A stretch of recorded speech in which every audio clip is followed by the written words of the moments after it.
시청자 여러분 안녕하십니까? 헬로티비 뉴스입니다. 지난 3월 포천의 한 민가에 전투기가 실수로 포탄을 투하해 전국이 경악했는데요. 포천 지역에서 군 관련 사고는 어제 오늘 일이 아닙니다. 대책을 마련하기 위해 포천 시민 대토론회가 열렸는데요.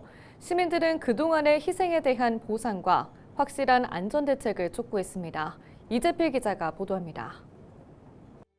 포천 지역 정치권과 시민 등 약 200명이 한자리에 모였습니다. 공군 전투기 오폭 사고 관련 포천 시민 대토론회. 기조연설에 나선 백영현 포천시장은 70년 넘게 포천 시민들이 국가 안보를 위해 희생한 만큼 특별한 보상이 뒤따라야 한다고 강조했습니다. 이어 지원을 위한 특별법 제정과 규제 완화를 위한 수도권 제외, 지역 내 사격장 통폐합, 그리고 국가주도 첨단 산업단지 조성 등을 정부에 제안했습니다. 특히 여의도 면적의 약 17배에 달하는 포천 지역 내 주요 사격장 3곳을 한 곳으로 집적화해 운영하고 나머지 부지는 지역 경제 활성화를 위해 활용해 줄 것을 적극 요구했습니다. 이런 대형 사격장 3개소 중에 국가가 선택하라는 것입니다. 그리고 나머지 2개소는 대규모 관광 위락단지를 만들자 이겁니다. 그리고 그곳에서 국가의 성장 동력이 나올 거고 우리 포천에도 성장 동력이 나올 거라는 판단인 겁니다. 시민대표로 토론회에 나선 강태일 포천시 사격장 등 군 관련 시설 범시민 대책위원장은 정부의 피해 대책을 지속적으로 요구하기 위한 협의체를 구성할 것을 포천시와 지역 정치권에 공식 제안했습니다. 강 위원장은 사격장에 있는 한 똑같은 사고는 반복될 것이라며 주민들의 안전을 담보할 대책이 마련돼야 한다고 강조했습니다. 그래서 이제는 오늘 계기로 우리 시장님 또 국회의원님, 시도위원님하고 힘을 합쳐서 뭔가는 이번 기회에 포천도 이제 바뀌어야 되지 않냐. 여러분들과 같이 한다 그러면은 뭐든지 저는 다 일어날 수 있다고 저는 생각을 해요. 시민들 앞에선 김용태 국회의원은 현재 준비 중인 특별법을 차질 없이 추진하겠다고 말했습니다. 특별법은 군 사고 시 대응 및 복구 체계를 규정하고 사고 피해 지역에 대한 생활 안정 지원을 주요 내용으로 하고 있습니다. 특히 군사훈련 영향 지역에서 국방부 차원의 각종 사업을 추진하고 이익을 지역과 나누는 내용을 담고 있습니다. 시민들께서 오늘 또 이 특별법 안에 들어가야 할 추가적인 내용들을 주실 수 있을 텐데요. 그 내용을 또 종합해서 저희가 국방위원들을 또 설득해야 되고 또 야당 의원들도 또 설득해야 되는 작업들이 있어서 오늘 좋은 말씀 주시면 제가 또 잘 기록해 놨다가 협상 과정에서 또 국회의원들 상대로 잘 설득할 수 있도록 하겠습니다. 반복되는 군 사고, 이제는 국가가 답해야 할 때. 이번 시민 대토론회의 핵심 문구였습니다. 무관심에 지친 포천 시민들은 이제 정부를 향해 목소리를 높이기로 마음먹었습니다. 헬로티비 뉴스 이재필입니다. 포천시가 30일 포천-철원 고속도로 건설 사업이 기획재정부의 예비타당성 조사 대상 사업에 최종 선정됐다고 밝혔습니다. 포천-철원 고속도로 건설 사업은 기존 세종-포천 고속도로의 종점인 포천시 신북면에서 철원군 인근까지 약 24km를 연장하는 사업인데요. 기재부의 예비타당성 조사를 통과한다면 이후 기본 설계와 실시 설계 등을 거쳐 본격 추진됩니다. 포천-철원 고속도로는 경기 북부와 강원 지역의 수건 사업으로 제2차 고속도로 건설 계획에 반영된 바 있는데요. 포천시와 철원군은 지난 2022년 고속도로의 조기 건설을 위해 서명운동에 나서기도 했습니다. 양주시는 지난해 12월부터 올해 3월 말까지 제6차 미세먼지 계절관리제 시행기간 초미세먼지 농도가 지난 2019년 이후 가장 낮았다고 밝혔습니다. 미세먼지 계절관리제는 고농도 미세먼지가 집중적으로 발생하는 겨울철에 대기질 개선을 위한 강화된 관리 조치를 시행하는 제도입니다. 우리 지역 공공병원의 현주소를 짚어보는 기획보도 오늘도 이어갑니다. 대선이 가까워지면서 응급실 뺑뺑이 등 의료계 문제 해결을 위해 공공의료 강화 정책을 마련해야 한다는 목소리가 이어지고 있습니다. 특히 지난 코로나19와 같은 감염병 문제 해결을 위해서도 감염병 전담병원 등 공공의 역할이 더욱 강조되고 있는 가운데 공공의료의 필요성에 대한 목소리가 더욱 커지고 있는데요. 자세한 내용 송효찬 기자가 취재했습니다. 지난 21일 인천시청 앞에서 열린 보건의료 노조의 기자회견. 이날 이들이 요구한 것은 인천 지역 공공필수 의료를 강화해달라는 것입니다. 인천공항에서 외국인 산모가 쓰러지는 일이 있었는데요. 아이를 낳을 병원을 찾다가 결국은 구급차 안에서 분만을 하는 사건이 있었습니다. 이런 필수 의료 체계가 제대로 갖춰졌더라면 발생하지 않을 일이었습니다. 공공의료의 중요성은 더 이상 강조하지 않아도 모든 국민이 공감하는 의제가 되었습니다. 24년 의대 정원을 문제로 시작된 전공의 진료 거부로 환자와 병원 노동자들은 여전히 어려움을 겪고 있습니다. 인천은 꾸준히 인구가 늘고 있지만 병상수를 비롯해 공공의료 인프라가 전국 17개 시도 가운데 하위권에 머물고 있습니다.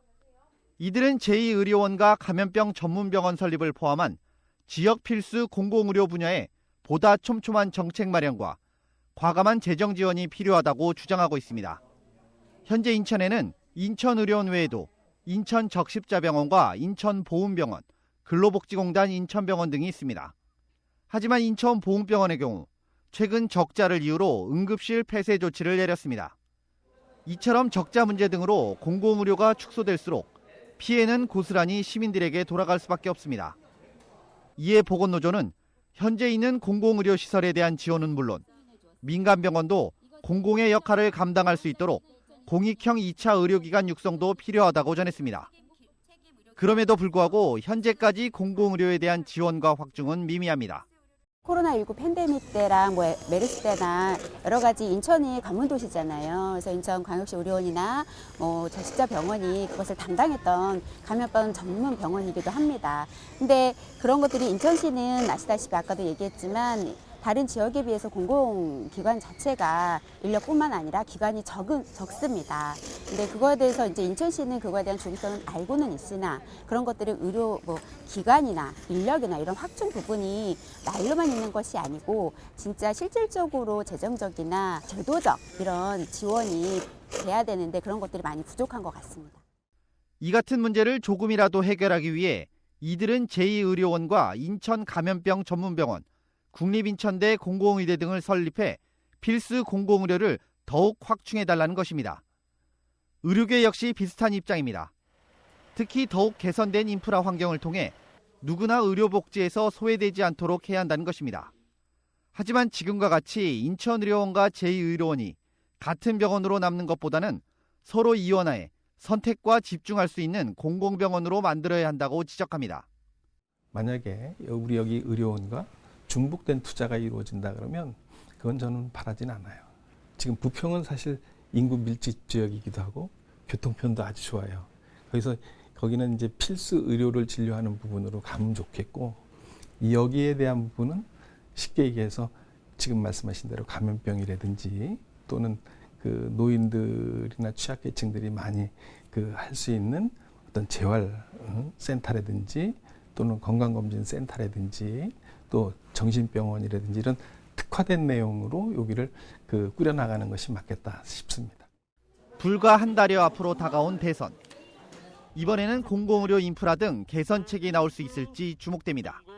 헬로티비 뉴스 송유창입니다. 인천 도시철도 1호선 송도 809 연장 사업과 장봉도와 모도를 잇는 연도교 건설 사업이 정부의 예비 타당성 조사 대상에 선정됐습니다. 기획재정부는 30일 김윤상 2차관 주재로 재정사업평가위원회를 열고 5개 사업을 예타 대상으로 선정하고 예타 결과 안건 등을 심의 의결했다고 밝혔습니다. 이날 선정된 인천도시철도 1호선 송도 809 연장은 송도 달빛축제공원에서 미송중학교 인근 1.74km 구간을 연결하고 2개 정거장을 만드는 사업입니다. 총 사업비는 4,020억 원이며 예타 통과 시 60%를 국비로 확보할 수 있습니다. 개통 목표는 2034년입니다. 송도 809는 송도 전체 인구의 22%가 거주하는 대규모 주거지지만 도심으로 연결되는 철도망이 부족해 주민 불편이 지속돼 왔습니다. 연장 노선이 개통되면 이동 시간이 평균 11.5분 단축돼 출퇴근과 통학 여건이 크게 개선될 것으로 보입니다. 한편 이날 같이 선정된 장봉 모도 연도교 건설 사업은 1.8km의 다리를 연결하는 사업으로 옹진군 북도면 수건 사업 중 하나입니다. 수도권 지하철 기본요금이 오는 6월부터 인상됩니다. 인천시는 최근 경기도, 서울시, 한국철도공사와 회의를 열고 지하철 요금 인상 시기를 잠정 합의했다고 밝혔습니다. 수도권 지하철 기본요금은 기존 1,400원에서 150원 인상된 1,550원입니다. 청소년은 800원에서 900원으로, 어린이는 500원에서 550원으로 각각 오릅니다. 인상 시기는 6월 28일부터로 이번 인상은 지속적인 운송 적자에 따른 것입니다. 2023년 기준 수도권 전철은 연간 1조 2,513억 원 규모의 적자를 보였습니다. 인천도시철도 역시 2021년부터 2023년까지 연평균 1,723억 원의 적자를 기록했습니다. 이에 수도권 지하철은 적자 개선 등을 위해 지난 2023년 10월에도 지하철 기본요금을 1,250원에서 1,400원으로 인상한 바 있습니다. 국토교통부가 지난 2024년 하반기 수도권 주요 분양단지 등 40곳의 주택 청약 및 공급 실태를 점검한 결과 총 390건의 부정청약을 적발했습니다.